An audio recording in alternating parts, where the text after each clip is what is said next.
Sanibona bafethu uvane lo. Do you think it's possible for iBafana Bafana ukuthi ithathe AFCON?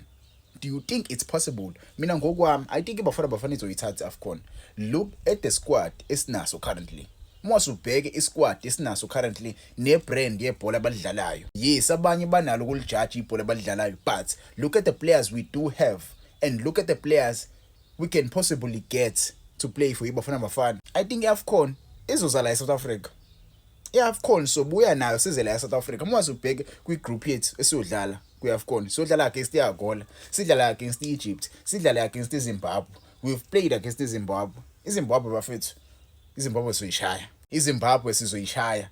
Kwaba nje iphutha nje ukuthi singayishaya le mabhidi. Manje siyodlala kwi-AFCON. So wenza sure ukuthi siyaphela lapha. Yabo, mase ubheke Angola yes inabo abadlali aba-right abadlalayo, but ke I don't think iAngola yosinikeza inkinga ngaleyo ndlela. Nayi Egypt ke nayo ke currently yabo bayadlala, but ke bethu iBafana Bafana. I think iBafana Bafana izoyi-top group yayo. Mase ubheke ama-team akhona, for me ama-team asinikeza inkinga lapha kwi-AFCON. Maybe you would say Senegal. I'd put in Morocco too. I'd put in Morocco there. I don't think in Nigeria ingasineza inkinga. Nigeria currently abenzi kahle. Yabo, iqiniso nje leli limsulo. So I would put there Senegal, Morocco. Yiphi nje enye team? I don't know. Senegal neMorocco. For me ibona abantu abangawazi usinikeza inkinga isiBafana Bafana. But nje iyabuya bafethu. Iyabuya and awucabange nje kule squad esinaso. I know abantu abaningi abafuni kulesikhuluma le nto. Awucabange sizo-eda unyoso phezu kwale squad esinaso. We need a player like Unyoso, guys. Truth must be told. We need a player like Unyoso. Imagine starting Unyoso, keeping Mfokeng at the bench. Yabo, umfake second half Mfokeng azo eta leyo nto leyo. Imagine. Yabo, imagine. Don't you think iAFCON izobuya la eSouth Africa? Yabo, mhlambe kuMadala phela usengaba nayo. Yabo, kube nekhanda lakhe liqinile niyamazi ngoMadala bafethu. But nje, I think mina iyabuya bafethu iAFCON. Yabo, I believe uthi iyabuya iAFCON kalabadlali sinabo. Engawuthi nje uThembazwana ngashasha lulame mfethu semdinga lapha. Yabo, abuye mfethu. Because if you look at the defense, we have players like Abo Mbogazi, we have players like Abo Sibisi, we have players like Abo Ngezana, you have players like Abo Kekana, maybe Kekana mebuya uzongena. Yabo, we don't know, but we have ama-defender ngempela aqinile. Ama-defender ngempela lawa ama-center backs. Ngisabala ama-center backs kuphela. Ukhona noDotley we-Kaizer Chiefs, but I don't think umjidi uzodlala currently we-Kaizer Chiefs usane injury. But we have i-defense yangempela lapho. Mase ubheka kuma-wing backs, we have oModao, yabo, you have oThabo Motuluti, you have oModiba. You have Obo Van Rooyen okungenzeka bahambe nabo. Yabo, baningi abadlali esinabo.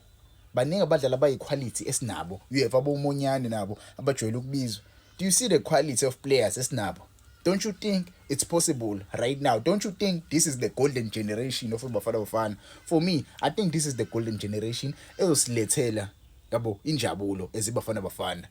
Akumele ngabe siyamgxeka ucoach Hugo Broos, kumele ngabe siyamsupport, kumele ngabe siyamseka. Usilethele injabulo eningi zama-South Africans.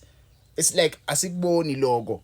Yabo, it's like asikuboni because we want our favorites to play. No man, we must accept ukuthi ucoach usilethele injabulo as ama-fans. Yabo, anganga abadlalisi bathandayo, but usilethele injabulo. Mase uye eswini, bakhona uSithole, bakhona uMbatha, bakhona aboke lobo mjidelo oMokwena, bakhona aboLuke Leroux, abadlali ephesheya, bakhona abadlali mfethu abadlala eswini. Do you see equality ekhona eswini lapha bafethu?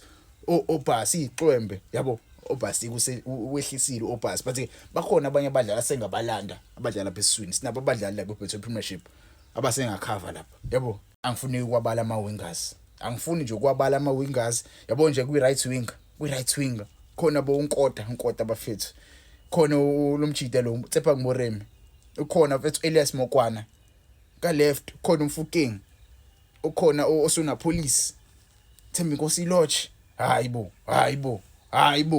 Number 10, ukhona uMbule, ukhona uZwane Mebuya, ukhona uTito Maswanganye, ukhona uMduduzi Shabalala, mekwenzeke ehamba naye.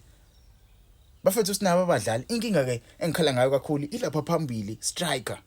Yabo, we don't have a striker, guys. We don't have a little striker esingasho ukuthi hayi sigadla ngayo lo. Mina ngokwami ukhona uMakgopa, but striker maybe it's a huge maybe yabo umbuthuma mekwenzeka ihamba. It's a huge maybe mekwenzeka ihamba umbuthuma anga add value napha naye phambili as a striker yabo add value. Orlando Pirates samfaka kancane umjida uzogcina eseyile striker lesesleadal naye yabo naye ngambala ese striker lapha. eCreamliners yes ukhona umjida but uneyinkinga naye kuMamelodi Sundowns yabo unogula anako mfethu ungekho mnandi yabo. But nje for me I think it's possible for iBafana Bafana ukuthi ithathe iAFCON maybe nayo ki-World Cup yabo. Ungangitshela wena ama comments, do you think sinayo i-chance this AFCON? Because last time saphuma kuma semi-final.